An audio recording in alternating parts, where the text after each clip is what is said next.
Selamat malam Ibu Neti yang terhormat. Kami dari kelompok 12 ingin menjelaskan tentang MEE, Masyarakat Ekonomi Eropa. Sebelum itu, kami ingin memperkenalkan diri. Kami kelompok 12 yang beranggotakan Vanessa, Tatiana, dan saya sendiri, Yeskiel. Pengertian pasar bebas. Pasar bebas tidak terikat dengan kebijakan maupun sistem ekonomi suatu negara. Jadi pedagang dan pembelilah yang mengatur segala sesuatu terkait transaksi mereka. Jadi pasar bebas ini mereka menjual satu barang tanpa adanya terikat dengan peraturan dari suatu organisasi, negara lain ataupun yang lain-lainnya. Jadi mereka secara bebas menjualnya dan mereka memperlakukan harga untuk barang mereka masing-masing. Ya, jadi itulah pasar bebas. Jadi pembeli penjual sendiri bisa menawar mereka masing-masing. Contohnya seperti di pasar ketika kita membeli baju, alat-alat elektronik lainnya gitulah. Oke. Selanjutnya adalah sejarah berdirinya pasar bebas. Sebelum munculnya doktrin perdagangan bebas dan terus bertentangan dengan itu, sampai sekarang kebijakan merkantilisme telah berkembang di Eropa pada abad ke-16. Dua ekonom Inggris awal yang menentang merkantilisme adalah Adam Smith dan David Ricardo. Ekonom yang menganjurkan perdagangan bebas percaya perdagangan adalah alasan mengapa peradaban tertentu makmur secara ekonomi. Jadi ada dua tokoh nih yang menolak adanya merkantilisme. Merkantilisme itu apa sih? Jadi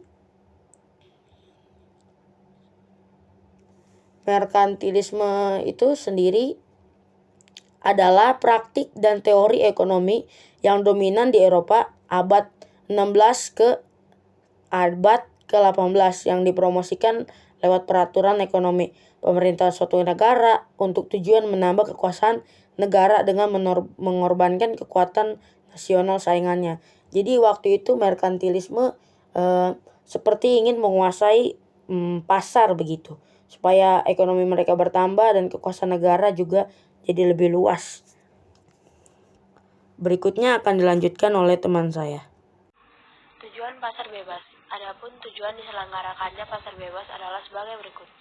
1. Memperluas pasar. Pasar bebas adalah salah satu sarana guna memperluas jangkauan konsumen untuk suatu produk. Hal ini karena hambatan ekspor-impor tiap negara makin menipis, sehingga produsen dapat melakukan riset pasar internasional. Yang kedua, meningkatkan perekonomian negara. Pasar bebas menciptakan peluang perdagangan yang luas dan membantu produsen dalam mengembangkan maupun memasarkan produknya secara masif sehingga dapat mendongkrak perekonomian negaranya. Yang ketiga, cara pertukaran teknologi tidak selalu terkait dengan keuntungan penjualan. Pasar bebas adalah salah satu sarana pertukaran teknologi karena setiap negara dapat berinteraksi sehingga berkesempatan mempelajari kemajuan teknologi di negara lain. Ciri-ciri pasar bebas ialah semua sumber beserta alat produksi dapat bebas dimiliki dan diatur oleh semua pihak. Terdapat pembagian kelas-kelas pekerja dan pemilik modal dalam sistem perekonomian. Persaingan ketat antar perusahaan demi mencapai keuntungan sebanyak mungkin. Campur tangan pemerintah dalam mekanisme pasar semakin dibatasi atau bahkan tidak ada sama sekali. Para produsen bebas menentukan harga dan target pasar mereka. Sejarah berdirinya MEE. Sejak berakhirnya Perang Dunia Kedua, Eropa mengalami kemiskinan dan juga perpecahan kala itu. Negara-negara Eropa mengalami kerugian di aspek politik, sosial, hingga ekonomi. Usaha untuk bersatukan Eropa sudah dilakukan. Namun, keberhasilannya bergantung pada dua negara besar, yaitu Prancis dan juga Jerman Barat. Cikal bakal pembentukan MEE baru terjadi setelah Jerman Barat dan juga Prancis bekerjasama secara ekonomi. terutama di dalam industri baja dan juga besi.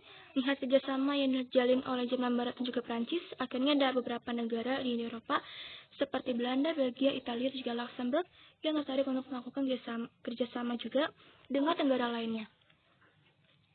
Seiring berjalannya waktu, negara-negara tersebut berpikir kalau kerjasama yang dilakukan bisa dikembangkan lebih luas, nggak hanya terbatas untuk di bidang industri saja. Kerjasama tersebut kemudian dilebarkan ke sektor ekonomi.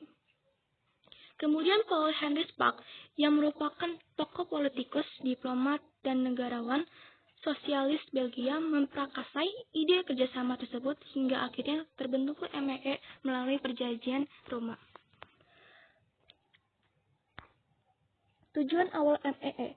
Tujuan masyarakat ekonomi berupa Eropa MEE sebagai berikut. 1. Integrasi Eropa dengan cara menjalin kerjasama ekonomi, memperbaiki taraf hidup, dan memperluas lapangan kerja.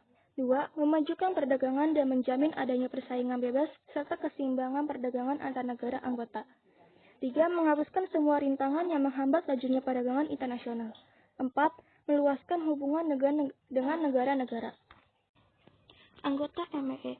Terdapat 27 anggota MEE, yaitu Australia, Belanda, Belgia, Bulgaria, Republik Ceko, Denmark, Estonia, Finlandia, Jerman, Prancis, Hongaria, Irlandia, Italia, Kroasia, Latvia, Lituania, Luxembourg, Malta, Polandia, Portugal, Rumania, Siprus, Slovakia, Slovenia, Spanyol, Swedia, dan juga Yunani. Pada masa awal terbentuknya MEE di 1957, hanya 8 negara yang bergabung dalam organisasi tersebut.